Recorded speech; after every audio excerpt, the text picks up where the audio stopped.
जय Shri Krishna all of you. जो previous video था उसमें टेक्निकल इश्यूज़ की वजह से वो वीडियो इनकम्प्लीट रह गया था, जहां हम मोल फ्रैक्शन वाला कॉलम सॉल्व कर रहे थे। तो वहां उसमें थोड़ा सा मैं आपको बता दे रहा हूं क्या था सवाल, क्वेश्चंस क्या था। क्वेश्चन आपका था 20% ethylene glycol dissolve in water. Calculate mole fraction of ethylene glycol। तो यहाँ जो एथिलीन ग्लाइकॉल है जिसका फॉर्मूला C2H6O2 है। एथिलीन ग्लाइकॉल को यदि हम लोग एक्सपेंड करेंगे तो लिख सकते हैं CH2OH single bond CH2OH। It is a dihydric alcohol. ये एक डाईहाइड्रिक अल्कोहल है क्योंकि इसमें नंबर ऑफ 2 हाइड्रोक्सिल ग्रुप इस कंपाउंड में, इस फार्मूले में हैं। और दूसरी दिखने वाली बात निकल के ये आ रही है कि ये अल्कोहल है। What is this? अल्कोहल। और alcohol it is organic compound, और we know very well organic compound do not dissolve with the water, because एक थ्योरी है like dissolve like. Like dissolve like के बेसिस पर हम ये देख सकते हैं कि नहीं होना चाहिए डिजॉल्व, बट ये हो जाता है। तो हम इसके पीछे रीज़न क्या देंगे? What is the reason behind this? It's a reason because alcohol make hydrogen bonding या hydrogen bond with water molecule, so ये डिज़ोल्व हो जाता है। खैर, हमको निकालना क्या है? मोल फ्रैक्शन निकालना है किसका? एथिलीन ग्लाइकॉल का। एथिलीन ग्लाइकॉल का मोल फ्रैक्शन निकालना है। मोल फ्रैक्शन का साइन जीटा, और जीटा निकालेंगे तो आपके पास हो जाएगा C2H6O2 का हमको निकालना है इज इक्वल टू आपके पास आ जाएगा C2H6O2 upon N, C2H6O2 plus NH2। हमको सबसे पहले इनका क्या निकालना पड़ेगा? मोल निकालना पड़ेगा, क्योंकि सीधी सी बात है, मोल के लिए हम पहले 11th क्लास में पढ़ चुके हैं, पहले ही बता चुका हूँ, N is equal to given mass upon molar mass. तो सबसे पहले हम इनका क्या निकाल लेंगे? यहाँ पर मोल निकाल देंगे, या आप निकाल लो या फिर डायरेक्ट रख दो, एक ही बात है आपका। चलो हम यहाँ डायरेक्ट रख देते हैं। एन जो है इनका NC2H6O2 के लिए आप यहाँ पर क्या देखेंगे? इसका मोलर मास 20%, पाई मास का मतलब 20 ग्राम, और पूरा मोलर मास आप निकालेंगे इसका बेटा, तो आपके पास निकलेगा 12 × 2 + 6 + 16 × 2 24 और 6 30 और 32 62 ग्राम पर मोल। ऐसे ही आप किसका निकालेंगे? वाटर का निकाल लेंगे। सेम अमाउंट आपको अच्छे से पता है, जब 20% ये है एथिलीन ग्लाइकॉल, तो डिजोल्व किसमें हो रहा है? वाटर में। तो वाटर यहाँ क्या हो गया? एज ए सॉल्वेंट हो गया। तो 100 में से 20 माइनस करेंगे तो आपके पास क्या आया? 80। तो 80 ग्राम आपके पास वाटर है। मोलर मास इसका कितना होता है? 18 होता है ग्राम पर मोल। दोनों वैल्यू आपके पास आ गई हैं। अब इस फॉर्मूले में आप पुट करेंगे, आपके पास सीधा आएगा 20 divided by 62 upon 20 divided by 62 plus 80 divided by 18। आप इस सॉल्व करेंगे, जो भी आपके पास आंसर आएगा वो एथिलीन ग्लाइकॉल का क्या होगा? मोल फ्रैक्शन माना जाएगा। इस हिसाब से जो वैल्यू आपने यहाँ निकाली थी, उन वैल्यू को यहाँ पुट करने के बाद में जो भी आपका आंसर आएगा वो एथिलीन ग्लाइकॉल का। चलो बढ़ते हैं नेक्स्ट क्वेश्चन की ओर। नेक्स्ट क्वेश्चन आपका एक और क्वेश्चन जो मोलैरिटी से रिलेटेड है, क्वेश्चन नंबर 2। मोलैरिटी से रिलेटेड क्वेश्चन है, इसमें थोड़ा सा हम जानेंगे। इसमें आप समझिए 5 ग्राम NaOH dissolve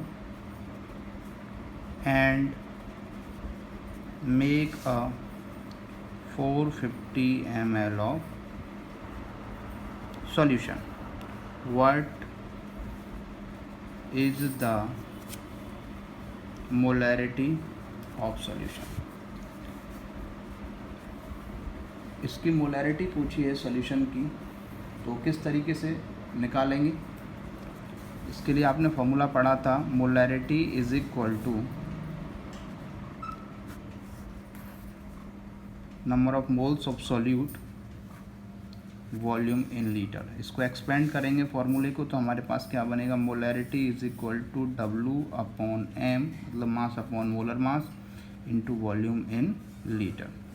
सिचुएशन ये है कि यहाँ हमको जो वॉल्यूम दे रखा है वो दे रखा है 450 ml, मिलीलीटर में दे रखा है। तो आप इसे कैसे करेंगे?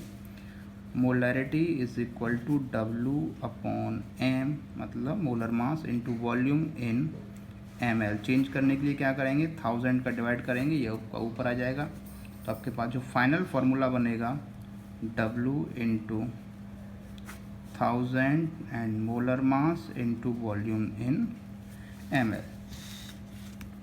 आपको जो अमाउंट दे रखी है वो आपको दे रखी है 5 ग्राम, वो भी किसकी दे रखी है? NaOH, सोडियम हाइड्रोक्साइड, जो कि क्या होता है? एक बेस होता है। इस फॉर्मूले में सारी वैल्यू को पुट करेंगे, तो molarity is equal to mass कितना दे रखा है आपका? 5 ग्राम मल्टीप्लाई बाई 1000 अपन मोलर मास। मोलर मास किसका? सॉल्यूट का। तो सॉल्यूट यहाँ पर कितना है? 5 ग्राम है। तो 5 ग्राम सॉल्यूट का मोलर मास आप निकालेंगे। सोडियम का होता है 23 प्लस ऑक्सीजन का 16 प्लस हाइड्रोजन का 1, तो टोटल आपके पास निकला 40 ग्राम पर मोल। तो यहाँ पर आपके पास आ गया 40 ग्राम पर मोल मल्टीप्लाई वॉल्यूम इन ml, तो आपके पास हो गया 450। आपके पास एक्चुअल वैल्यू है वो 450 ml आपके पास यहाँ पर निकल के आ गई। आप इस पूरे पोर्शन को यहाँ पर सॉल्व कर सकते हैं, इस 0 से इसको आप इसको काट सकते हैं। टोटल आपके पास हो गया कहानी 50 और 4 5 20 20 4 16 और 2 18। इसमें से आप काट सकते हैं 5.80 के समथिंग। आप इसे और भी आगे सॉल्व कर सकते हैं, पॉइंट लगाएंगे, 0 बढ़ाएंगे, समथिंग इसका जो आंसर आप पॉइंट लगा के क्या 1836 0.236 आपके पास 14 समथिंग कुछ 2 7 8 के समथिंग इसका आपका आंसर इसमें आ जाएगा। तो इस तरीके से हम लोग यहाँ पर क्या फाइंड कर सकते हैं? मोलैरिटी को फाइंड कर सकते हैं। आई होप आपको समझ में आ गया होगा। एक क्वेश्चन और कर लेते हैं मोल फ्रैक्शन का, उसके बाद हम लोग आगे बढ़ते हैं। इन टेक्स्ट क्वेश्चंस का दूसरा क्वेश्चन है, फर्स्ट आप कर लेना। 30% बाई मास आपके पास बेंजीन है, 13% बाई मास आपकी बेंजीन है, that dissolve with carbon tetrachloride, बोले तो CCl4 में क्या है? डिजॉल्व है। तो हमको मोल फ्रैक्शन पता करना है। मोल फ्रैक्शन का साइन क्या होता है? जीटा होता है। वो भी किसका पता करना है? बेंजीन का। बोले तो C6H6 का मोल फ्रैक्शन को क्या करना है? फाइंड करना है। कुछ चीज़ें ऑलरेडी मैं आपको बता चुका हूँ, पहले ही मोल फ्रैक्शन में हमने समझाया था कि किस साइन को क्या कहते हैं, क्या नहीं कहते।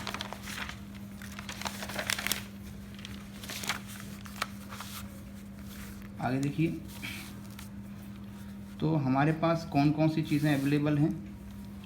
30% बाई मास का मतलब हो गया 30 ग्राम। आपके पास क्या दे रखा है? बेंजीन C6H6 दे रखा है।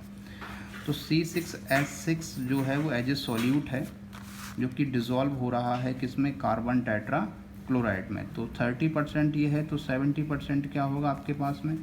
CCl4। और ये जानने वाली बात है, carbon tetra chloride it is a organic solvent.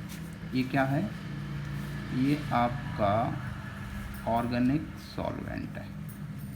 Organic solvent में मोस्टली ऑर्गेनिक सॉल्यूट को डिसॉल्व किया जाता है। तो इस 70% तो सीधा सीधा हो गया 70 ग्राम आपके पास हो गया CCl4। हमको मोल फ्रैक्शन कैलकुलेशन करना है C6H6 का। सीधा सीधा फॉर्मूला होगा zeta C6H6 is equal to N C6H6 upon N C6H6 plus N CCl4। बाकी का आप लोग करेंगे, मैं छोड़ दे रहा हूँ यहाँ पर, क्योंकि आपको क्या करना है, सबसे पहले N निकालना है। मैं थोड़ा परफॉर्मा लिख देता हूँ। N किसके लिए, बेंजीन के लिए। तो C6H6 की अमाउंट कितनी है 30 ग्राम, और यहाँ पर मोलर मास कितना निकलेगा आपका, निकलेगा 12 × 6 प्लस 6, तो आपका निकलेगा 30/72। ऐसे ही आप इसका निकाल सकते हैं CCl4 का, इसकी अमाउंट कितनी है 70, इसका कितना आएगा 12, कितना आएगा इसका थोड़ा सा देखिएगा आपसे, 12, और क्लोरीन का होता है 35.5 × 4। तो जो भी है आप इसे थोड़ा सा कैलकुलेट करके इन सारी वैल्यूओं को यहाँ पर क्या करेंगे, पुट करेंगे, और आपके पास बेंजीन का क्या आ जाएगा, मोल फ्रैक्शन आपका निकल के आपका आ जाएगा। इस हिसाब पे जल्दी जल्दी, हम टाइम कम है इसलिए थोड़ा सा एक क्वेश्चन आपका और कर लेते हैं। इसमें है कि आपको एक सॉल्यूशन दे रखा है, इसमें 2.4 है इन टेक्स्ट का, थोड़ा सा देख लेना उसको पढ़ के। हाँ, एक सॉल्यूशन है किसका, यूरिया का। यूरिया सॉल्यूशन है आपका, जिसकी जो मोलैरिटी है वो 0.25 मोलर है। 25 मोलर का जो सॉल्यूशन है, जिसका वॉल्यूम 2.5 लीटर के आसपास लीटर है। तो मेरा कहने का मतलब है, क्वेश्चन आपसे पूछ रहा है कि 2.5 लीटर 0.25 मोलर वाला सॉल्यूशन बनाने के लिए आखिरकार यूरिया की कितनी अमाउंट की रिक्वायरमेंट होगी। 0.25 मोलर 2.5 लीटर सॉल्यूशन बनाने के लिए यूरिया के कितने अमाउंट की रिक्वायरमेंट होगी। मतलब साफ साफ है, यहाँ पर क्या पूछा है, उसका अमाउंट उसकी पूछी गई। सेम फॉर्मूला अभी हमने आपको पढ़ा था, थोड़ी देर पहले पढ़ा था, अभी एक क्वेश्चन किया था, molarity is equal to N/V in litre. अब यहाँ हमें ml में चेंज करने की रिक्वायरमेंट नहीं है, क्योंकि हमको पूरा किस में दे रखा है, लीटर में ही वॉल्यूम दे रखा है। मोलैरिटी हमें फाइंड है, तो हम इसको थोड़ा सा एक्सपेंड कर लेंगे, थोड़ा सा एक्सपेंड करेंगे। तो given mass upon molar mass into volume in litre. निकालना क्या है, हमको अमाउंट निकालनी है। तो आप इस फॉर्मूले को ऐसे सेट कर सकते हैं, W upon molarity into molar mass into volume in litre. तो मोलैरिटी जो है वो आपकी है 0.25 molar mass of urea. Urea का मोलर मास, नोट कुछ स्पेसिफिक चीज़ें हैं, लगे हाथ आप सुन लीजिए, समझ लीजिए। यूरिया, इसका फॉर्मूला, मोलर मास फाइंड करने के लिए फॉर्मूले की रिक्वायरमेंट होती है। फॉर्मूला होता है NH2CO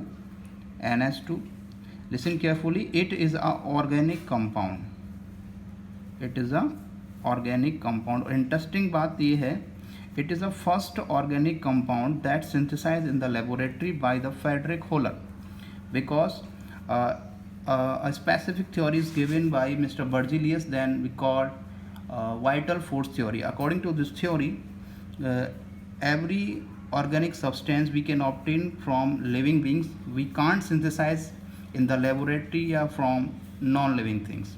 But this theory destroyed by Mr. Frederick Holler and make urea first organic compound by the ammonium cyanide, heating of ammonium cyanide। Ammonium cyanate को गर्म करके यूरिया आपका बना दिया गया। तो ये बहुत ही एक हिस्ट्री के तौर पर जाना जाता है, हिस्ट्री में urea is the first organic compound माना जाता है। तो यूरिया का फॉर्मूला NH2CO NH2, आप इसे यदि चाहें तो आप लिख सकते हैं NH2 का होल ट्वाइस CO। तो what is the molar mass of the urea, तो आप इसको यहाँ पर लिख सकते हैं, यूरिया का जो मोलर मास है वो आप लिख सकते हैं यहाँ पर, नाइट्रोजन का 14, hydrogen 2 plus carbon 12 plus oxygen 16 plus nitrogen 14 plus hydrogen 2, 16, 28, 44, 58 and two 60, आपके पास हो जाएगा 60 ग्राम पर मोल। तो आप यहाँ पर लिखेंगे 60 ग्राम पर मोल। लीटर में आपका अमाउंट दे रखा है 2.5, सबको कैलकुलेट कर लेंगे, जो भी आपका आंसर आ जाएगा वो आपका किस में आएगा, ग्राम में। इस तरीके से हम कह सकते हैं कि यूरिया के 0.25 मोलर एंड 2.5 लीटर सॉल्यूशन बनाने के लिए इतने XYZ जो भी आपका अमाउंट आएगा इतने ग्राम की रिक्वायरमेंट होगी। हम लोग एक क्वेश्चन और देख लेते हैं, इसी बेसिस पर हम लोग आगे बढ़ेंगे। इंटेक्स क्वेश्चन का है 2.5, इसमें आपको 20% बाय वेट पोटेशियम आयोडाइड आपको दे रखा है। पोटेशियम आयोडाइड Ki इसको बोलते हैं, बिकॉज हम अच्छे से जानते हैं पोटेशियम पे 1 पॉजिटिव होता है, आयोडीन पे 1 नेगेटिव, आयंस इक्वल होने की वजह से कट जाएंगे और आपके पास बन जाएगा potassium iodide. It is a ionic compound. ये कैसा कंपाउंड है, आयनिक कंपाउंड है। आगे बढ़ते हैं, आपको 20% बाय वेट आपको पोटेशियम आयोडाइड दे रखा है, दैट डिजॉल्व विद वाटर, और पानी के साथ में ये डिजॉल्व है। इसमें वॉल्यूम ना देकर क्या दिया है, डेंसिटी। इट्स अ डेंसिटी आपको दे रखी है 1.202 ग्राम मिलीलीटर इनवर्स या ग्राम पर ml। तो हमें यहाँ पर दो चीज़ें पूछी हैं। नंबर एक चीज़ आपको यहाँ पर फाइंड करनी है मोलैलिटी आपको फाइंड करना है। दूसरा वाला पोर्शन इसमें पूछा है मोलैरिटी पूछा है। तीसरा ऑप्शन यहाँ पर दे रखा है आपका मोल फ्रैक्शन। मतलब तीनों चीज़ें यहाँ आपसे पूछी गई। तो एक एक करके हम इन सब चीज़ों को निकालेंगे। तो सबसे पहले हम निकालते हैं मोलैरिटी निकालते हैं, क्योंकि मोलैरिटी अभी हमने पढ़ा है जस्ट ऊपर ही थोड़ी देर पहले ही। Molarity is equal to N/V in litre, जिसको हमने फाइनली एक्सपेंड करते थे तो हमारे पास निकलेगा, क्योंकि यहाँ पर डेंसिटी ग्राम पर ml में दी गई है, तो मोलैरिटी में आपका आ जाएगा given mass upon molar mass in 1000 multiply by volume in ml। But यहाँ पर एक न्यू प्रॉब्लम ये जन देखने को मिल रही है कि हमको यहाँ पर वॉल्यूम देखने को नहीं मिल रहा है, वॉल्यूम नहीं है। वॉल्यूम की जगह हमको डेंसिटी दे रखी है। शायद आपको याद हो, मैंने आपको बताया था जब कभी डेंसिटी दी जाए तो हमारे पास एक फार्मूला होता है, density is equal to mass upon volume. तो यहाँ से वॉल्यूम फाइंड कर सकते हैं। तो आप कैसे निकालेंगे, volume is equal to mass upon density. आपके पास डेंसिटी दे रखी है 1.202 ग्राम पर ml, तो आपके पास टोटल मास कितना माना जाएगा, 100 ग्राम। इसके पास अपॉन में डेंसिटी की आपको दे रखी है 1.202 के आसपास दे रखी है। आप इसे सॉल्व करेंगे, पॉइंट हटाएंगे, 30 आप ऊपर बढ़ाएंगे, आप इसे 2 से काट कर देंगे, आपके पास आ गया डिवाइडेड बाई 601 करेंगे, 6 8 जब 48 समथिंग 83.19 समथिंग कुछ भी आए, 83.19 समथिंग कुछ इसका निकलेगा, वो भी किस में निकलेगा, ml में। हमारे पास वॉल्यूम फाइंड हो चुका है। अब आपको क्या करना है, आपको मोलैरिटी फाइंड करनी थी, तो आप लिख सकते हैं यहाँ पर, आप n को आराम से निकाल भी सकते हैं। Molarity is equal to n, और n क्या था, W, और W किसका, मोलैरिटी के लिए पोटेशियम आयोडाइड है, जिसकी अमाउंट 20% है, तो 20% का मतलब हो गया था आपका 20 ग्राम। तो आप यहाँ पर क्या रखेंगे, 20 ग्राम मल्टीप्लाई बाई क्या हो जाएगा, 1000, क्योंकि वॉल्यूम किस में निकला है आपका, ml में। मोलर मास पोटेशियम आयोडाइड का, पोटेशियम का होता है बेटा 40 और आयोडीन का होता है 127। किसी भी चीज़ का मोलर मास फाइंड करने के लिए आपको एटॉमिक मास ऑफ एलिमेंट आना चाहिए, वो आप याद कर सकते हैं। इसके बाद 40 प्लस 127 हम इसे पूरा ऐड करेंगे तो हमारे पास हो गया 40 127 7 6 आपके पास निकला 167 इंटू जो भी आपके पास वॉल्यूम है वो है आपका 83.19। आप इसे पूरा कैलकुलेट करेंगे, मोलैरिटी आपकी जो भी होगी वो आपकी मोलैरिटी यहाँ पर आपको मिल जाएगा, आपको आंसर यहाँ पर आपका आ जाएगा। इसे आप सॉल्व कर सकते हैं। तो इस तरीके से हमने मोलैरिटीज़ की फाइंड कर ली। दूसरा वाला जो पोर्शन हमारा जो बच रहा है वो बच रहा है मोलैलिटी, जिसको रिप्रेजेंट करते हैं स्मॉल m से। फॉर्मूला वही रहेगा, बशर्ते इसमें केवल जो सॉल्वेंट था वो पोर्शन किस में आ जाएगा आपका kg में। अब यहाँ सॉल्वेंट कैसे फाइंड करेंगे, क्योंकि आपको अच्छे से पता है, आपको बताया गया था कि 20% बाई वेट जब पोटेशियम आयोडाइड है और डिज़ोल्व वाटर में हो रहा है तो 100% किसी सॉल्यूशन में से 20% आप लेस कर देंगे तो आपके पास क्या बचा, 80% आपके पास क्या बचा, वाटर बचा। तो in this case water is a solvent and potassium iodide is a solute. Okay, और हमें सॉल्वेंट को किस में लेना है, केजी में लेना है। तो हम आराम से इसको सॉल्व कर सकते हैं बिना किसी के। इस फॉर्मूले को आप एक्सपेंड कर लें, given mass upon molar mass upon solvent in KG. आप जल्दी से सॉल्व करेंगे। 12 जो मास दे रखा है वो आपका 80% हिसाब से अब क्या होगा 80 ग्राम upon molar mass of potassium iodide आपका अभी हमने निकाला था 167 इनटू सॉल्वेंट इन केजी के लिए हम यहाँ पर थोड़ी मिस्टेक हो गई। आपका जो मास दे रखा है वो दे रखा है